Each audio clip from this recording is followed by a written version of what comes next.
समादरणीय व्यक्तित्व, आमा बुबा, दाजुभाइ, दिदी बहिनी, आफन्तजन, इष्टमित्र, भाइबन्धु लगायत मलाई गोविन्द पन्त भनेर चिन्ने नचिन्ने माया गर्नुहुने सम्पूर्ण अग्रज अनुज प्रिय व्यक्तित्वमा स्वीकार्नुहोस् मेरो न्यानो अभिवादन।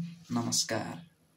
आज हाम्रो मौलिक पर्व, सांस्कृतिक पर्व, गौरा पर्व, सुदूरपश्चिमको शान, सुदूरपश्चिमलाई चिनाइराखेको, अन्तर्राष्ट्रिय स्तरमा चिनाउन सफल यो गौरा पर्व हामी यो वर्ष 2 चरणमा मनाइरहेका छौँ।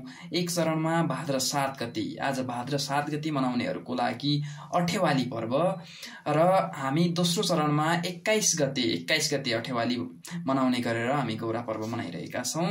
हामी ब्राह्मणहरूको, ज्योतिषहरूको वाद विवादका कारण, मतान्तरणका कारण हामीले यो वर्ष 2 गौरा मनाउनु पर्ने अवस्था सिर्जना भइसकेको छ। यो अवस्था सँगसँगै आत्मीयता र एकताको प्रतीक गौरा पर्वको यहाँहरू सम्पूर्णलाई मेरो तर्फबाट अनगिन्ती लाख शुभकामना। गौरा देवीले, देवी दुर्गा, गौरा र महेश्वर शिव भगवानले यहाँ सबैको मनोकामना पूर्ण गरून् र यहाँहरूलाई सफलता मिल्दै जाओस्। मेरो तर्फबाट गौरा पर्वको यही शुभकामना र हाम्रो आत्मीयता, हाम्रो साथीत्वतो र हाम्रो भाइबन्धुको सम्बन्ध प्रगाढ बनिरहोस्।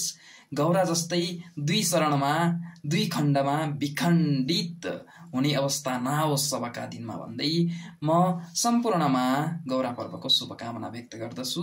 सबैको जय होस्, सबैको कल्याण होस्, हामी सबैको भलो होस्, हामी सबैलाई गौरा देवीले सद्बुद्धि प्रदान गरौन्। जय हिन्द राष्ट्र, जय हिन्द।